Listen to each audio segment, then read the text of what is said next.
नमस्कार, सुबह सवेरे की खबरों में आप सभी का स्वागत है। मैं हूं आपके साथ रहनुमा। चलिए आज की अहम खबरों पर नजर डालते हैं। देश भर में आज लोकसभा चुनाव 2024 के सेकेंड फेज की वोटिंग शुरू हो गई है। देश के कई बड़े दिग्गज नेता जैसे राहुल गांधी, शशि थरूर मैदान में उतरे हैं। लोकसभा चुनाव 2024 के दूसरे चरण के तहत उत्तर प्रदेश की अमरोहा, मेरठ, बागपत, गाजियाबाद, गौतम बुद्ध नगर, बुलंदशहर, अलीगढ़, मथुरा में वोटिंग हो रही है।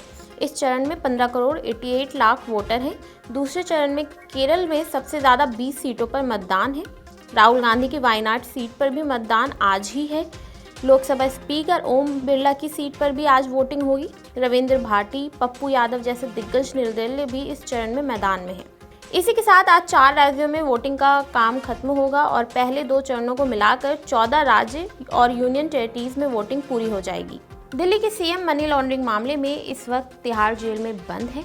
अरविंद केजरीवाल को मेडिकल बोर्ड ने अगले 5 दिन तक सुबह शाम 2 डोज इंसुलिन की देने का सुझाव दिया है।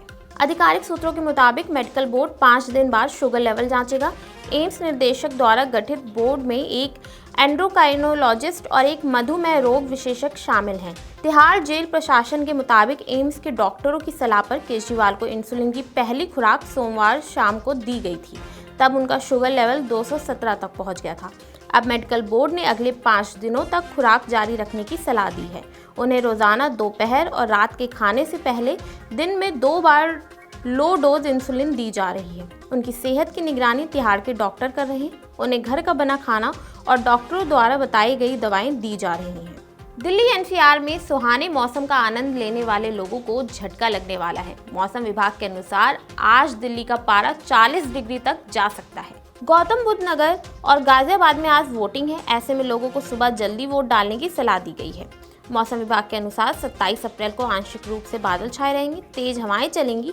इनकी स्पीड 25 से 35 किलोमीटर प्रति घंटे तक रह सकती है। अधिकतम तापमान 40 और न्यूनतम तापमान 26 डिग्री तक रह सकता है। 28 अप्रैल को आंशिक बादल रहेंगे। तापमान में कमी आना शुरू होगी। अधिकतम तापमान 39 और न्यूनतम तापमान 24 डिग्री तक रह सकता है। 26 से 28 अप्रैल तक पहाड़ों पर बारिश और बर्फबारी की भी संभावना है। इसके बाद हवाएं ठंडी होंगी। 29 अप्रैल से 1 मई के बीच तापमान में लगातार गिरावट आएगी। मई की शुरुआत ठंडक के साथ रह सकती है। इस दिन अधिकतम तापमान 37 और न्यूनतम तापमान महज 21 डिग्री रह सकता है। स्काई मैट के अनुसार नोएडा और ग्रेटर नोएडा में अधिकतम तापमान 40 डिग्री के आसपास रह सकता है। मतदान के बाद शाम और रात के समय दिल्ली, नोएडा, गाजियाबाद में हल्की बारिश की भी संभावना है। प्रधानमंत्री नरेंद्र मोदी ने इटली की प्रधानमंत्री जॉर्जिया मेलोनी से फोन पर बात की है। प्रधानमंत्री मोदी ने जॉर्जिया मेलोनी को धन्यवाद किया, उन्हें G7 शिखर सम्मेलन में आमंत्रित करने के लिए। पीएम मोदी ने एक्स पर एक पोस्ट में कहा कि उन्होंने इटली के मुक्ति दिवस की 79 वर्षगांठ पर वहां की प्रधानमंत्री मेलोनी और इटली के लोगों को बधाई दी। उन्होंने ये भी बताया कि जून में G7 शिखर सम्मेलन में आमंत्रित करने के लिए मैंने उन्हें धन्यवाद दिया। भारत में आयोजित G20 के रिजल्ट्स को G7 में आगे बढ़ाने पर चर्चा की। दोनों ने बातचीत के दौरान रणनीतिक साझेदारी को मजबूत करने को लेकर प्रतिबद्धता को दोहराया है। बता दें कि G7 शिखर सम्मेलन आउटरीच सेशन 13 जून से 15 जून के बीच इटली में आयोजित किया जाएगा। मुंबई की डिंडोशी सेशन कोर्ट ने रवि किशन मामले में अपना फैसला सुरक्षित कर लिया है। बता दें, शिनोवा शुक्ला नाम की 25 साल की एक महिला ने रवि किशन का अपने पिता होने का दावा किया था। कोर्ट में सुनवाई के दौरान अभिनेता रवि किशन की ओर से वकील ने दलील दी कि रवि किशन शिनोवा शुक्ला की मां अर्पणा सोनी उर्फ अपर्णा ठाकुर को जानते थे, लेकिन वह केवल उनकी अच्छी दोस्त थी। वो सोनी फिल्म उद्योग में काम करती थी, इसलिए अभिनेता उन्हें जानते थे। मेहता ने इस बात पर जोर दिया कि दोनों कभी किसी रिश्ते में नहीं रहे।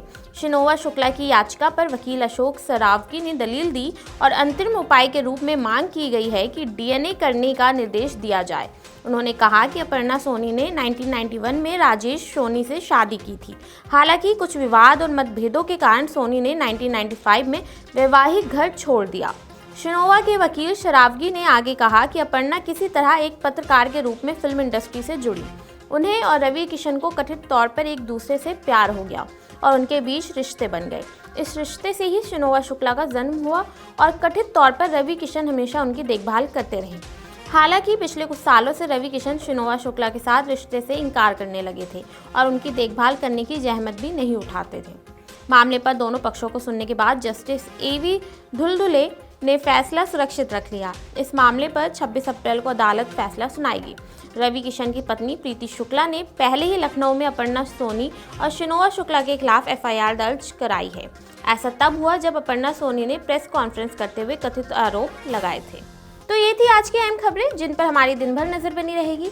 ऐसी ही खबरों से जुड़े रहने के लिए देखते रहिए पंजाब केसरी नवोदय टाइम्स।